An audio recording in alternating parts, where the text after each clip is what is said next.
Welcome back to Idiots with Pipes. I'm Scott. And I'm Jeremiah. Today we are going to be drinking a coffee stout called Judge Roy Bean from Fairhope Brewing Company in Fairhope, Alabama. And we'll be pairing it with Cornell and Diehl's Warped Saint Espresso from 2023.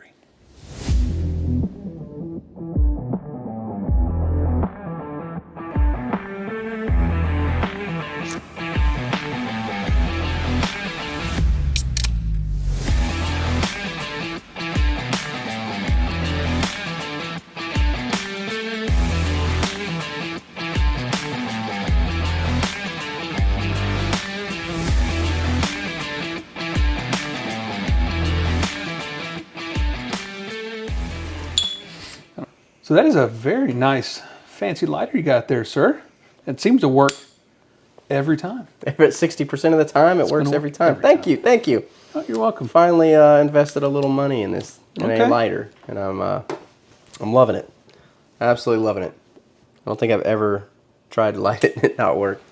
So you and Popeyes, I guess, huh? Oh, I'm loving it. Is that Popeyes? I don't know. Everybody knows that's Wendy's. But I like the sound it makes. And man, gotta love a lighter when it lights the first time every time. Mm-hmm. It's good stuff. So where'd you get that? It's got me relighting even when I don't need to, just because I like to. It's so nice. You want to try? Oh. Actually, I do. Well, you can't. Just kidding. Oh. This is just another Amazon special. It is Chief lighter, I believe. Slightly higher quality than the last Amazon special I got. So a Chief lighter, huh? You go in those fire department terms. Okay, you finally found the bright side. I'm happy to hear it. So this lighter is supposed to be an ST DuPont knockoff. Like it's similar to like the, I don't know what, the one that looks like this is like $1,500 or something. Can you imagine paying $1,500 for a lighter? I guess you probably would, because it's something you would do. No, I can go get a fancy lighters, for $5. Yeah, but yet you give me crap for my lighter nonstop when you have. Well, I mean, it's worth whatever it is to make it work. A working lighter is highly underrated. $1,500. It ain't that underrated. Okay, all right. So this thing was like $50. Well, awesome. So what is that tobacco? This is good stuff. This is good. Like I said, it's not all hot air like a lot of aromatics are. It must be the cigar leaf, Kentucky. Yeah. Give it a little extra pop there. A little bit of a coffee. I don't know if that's the beer or the coffee, but a little bit of both. A little bit of both. A little coffee, a little chocolatey. I like it. I can smell it. I can taste it. It's pretty good with the coffee stout here.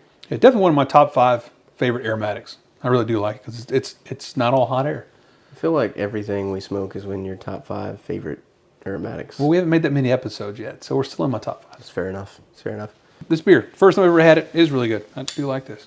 Yeah, so Fairhope Brewery is fairly local to us. It's about, what'd you say, Fairhope's about an hour away? Yeah, just across the state line in Alabama. First time I actually went there, the only time I've actually been there, actually was with Josh, who we had on the show recently. Him and his wife and me and my wife all went over there and spent the day in Fairhope, and we went to that brewery. He kind of introduced me to it, and we tried a few different things there, but I really liked their coffee stout. Very coffee, very stout. So my first experience with, a new beer is a lot better than my first experience with beer. So I was, for legal purposes, 21, but I was at a 21st birthday for a friend. It was a house party. There's a bunch of people there, and of course he comes and goes, "Hey, you want a beer?" I went, "Sure." Birthday boy asked me, you say yes. So he gave me a beer. It was a Bud Light, I believe, Budweiser, Bud Light. It might have been Budweiser. But he sat there on the couch, started drinking it. I realized it was absolutely disgusting. This is terrible. But I can't sissy out and pour it out. So I sit there and drank it, and it's really worse than cold beer that you don't like. It's the same beer hot that you also still don't like. It took me an hour and a half to get through that thing. But yeah, whenever you come by, hey, you want another one? Actually, man, I just got me one. I'm still just got me another one. I'm good. But it was a fun time. That was disgusting, and that cured me from beer till well past 21. Very interesting. Yeah, Budweiser and Bud Light are disgusting, so I can see why. Maybe if your first beer had been a craft IPA or something, I may have never drank beer again. Yep. So I am a lighter beer. Budweiser is probably my go-to. That and Yingling. Yingling is good for a lager. I'm not a huge lager fan. I do like Narragansett. Okay. Yeah. And Moosehead lager is actually a little bit better, I think. I guess I'll have to thank Josh for introducing me to both of those as well. Josh introduced me to both of those as well. Yeah. Yeah. Maybe we need to have him on again and talk about beer. Because I know you like Pilsner. This is true. Pilsner's like just a bottle of watered down raccoon urine is what I think of. But it tastes good. I mean, if it tastes good. That's the point, is it doesn't. I mean, I don't think. But it does. When I think of raccoon urine, I'm like, oh, that tastes good. It's kind of like when I think of IPA. It's like, who'd want to drink rat pee? No, so there's a reason it's got a pee in it. Because it's got pee in it. So, IPA is basically just the full flavor of beer, where Pilsner is like just a little hint of beer. So imagine taking a glass this tall, pouring half an ounce of your favorite bourbon in there, and then filling it to the top with water and drinking that. I mean, if it tastes good. That doesn't surprise me that you would be, that doesn't sound that bad. See how smooth that is? Just boom, boom, what's up? It's just fun to do. It is. It sounds cool. It does. It's like a coin, like, or it's like alms for the poor. Or an M1 Grand. You get that last round. Just that. Then it's time to reload. Yeah. How was your weekend? You do anything exciting? Actually did. We went down to the beach here in Pensacola Beach. Yeah. And the Blue Angels flew this past weekend. And it was a lot of fun. If you've ever gone to see the Blues, Pensacola Beach, then you know you don't go to watch the Blues on Pensacola Beach. If you have a boat, recommend a boat. If you don't have a boat, like me, and you still want all your kids to see the Blues because they're young, they've really never seen the Blues fly. Yeah. We went down on Wednesday, which the show was Saturday. They do a dry rehearsal or dress rehearsal on Friday, which is the exact same show. They do a practice run on Thursday. Well, I just learned they do a thing called Breakfast with the Blues. So instead of watching all these practices and shows at 2 o'clock in the afternoon, they do a Breakfast with the Blues at 7:30 in the morning. It's hot in Florida in July. So it's like 131, I think, all the time. I think so, yeah. Sure. Yeah. I think it hovers between 125 and 140. Yeah. So they do a Breakfast with the Blues, which is pretty cool. They fly at 7:30. Now, if you are a big Blue Angels fan, probably not going to be exciting, but my kids have never seen it. They call it Breakfast with the Blues. They do fly, but all it is, what I've learned just this year, I've never done it before, is what they do is they're flying to find out their land markers of when to go turn around at certain places or when to start certain maneuvers. Yeah. So all they do is they had the big four that fly in the diamond. They flew over multiple times. They flew for an hour, and then the next hour the solo pilots flew. It was just kind of cool because they're flying over. They're not really doing many tricks. They did a couple little tricks, but it's just kind of cool. You're hearing the jet engines and flying over. It's not hot and it's not crowded. 2 big wins. That's nice, yeah, because crowds and heat, 2 things I don't like. Concur. I like heat right here, just right there. As long as it stays right there, it doesn't spill over into my lap. I like that. So being a fellow Pensacolian, have you ever seen the Blues? I don't think we've really ever talked about it. Actually, I've seen them fly by multiple times, okay. but I've never actually watched the show. And a funny story, a good friend of mine invited me Friday. He told me about it the week before. Well, 2 weeks before. So I knew about it 2 weeks ahead of time. He handed me an invitation card, and it was a reception for the Blues Friday night. Oh, nice. And it was at, I just saw 5:30 after the show Friday night. They have a reception, and it was like they rented out this big conference room. They come in, they have all this, you get to meet them, they have food, cool. Whatever, everything's paid for. You just show up and kind of hang out with them. And, anyway, so he's a good friend of mine. He's friends with a lot of those guys. So he like, hey, if you want to do this? It's like, yeah. He's like, I'll get you in. So he set it up. I rushed home from work, like changed clothes. So I, looked fairly presentable. And drove down to the beach where it was like you had to park at the beach and then take a trolley over to where everything was. So I get there and I'm looking for the trolley, and I'm like, well, where's this? Maybe it already took a load of people and it'll come back, and I'm just kind of waiting. So I called my friend. I was like, hey, are you already here yet? And he's like, no. What? We're not going to be there for a while. And I was like, so you're just going to be a little late? Like, how late are you going to be? He's like, well, it doesn't start till 7:30. I was like, no, it starts at 5:30. And he's like, oh, does it? I was like, yeah, I got the card right here. And I reach in, because you have to bring the invitation card, and I pull it out, and it says 7:30. I swore it said 5:30 to 7:30, but it said 7:30 to 9:30. So I could just hang out by myself in a parking lot for 2 hours. Sounds fun. Or, go do something. Ended up going home because my wife was expecting me home at a certain time to help put the kids to bed. Sure. So about the time I was supposed to be home was about the time it was starting. So I just missed that. It was a cool opportunity that I didn't take advantage of because I don't know how to read an invitation card. But well, next time you get an invitation card, just send it to me because I'll be there at 7:30. Yeah. So anyway, cool experience that I didn't get to enjoy. Well, that's cool. Could have. That's good. Yeah. Well, at least traffic probably wasn't too bad getting onto the beach. Because I know Saturday, the day of the actual show, the parking lot was closed at 3 a.m. for a 2 p.m. show.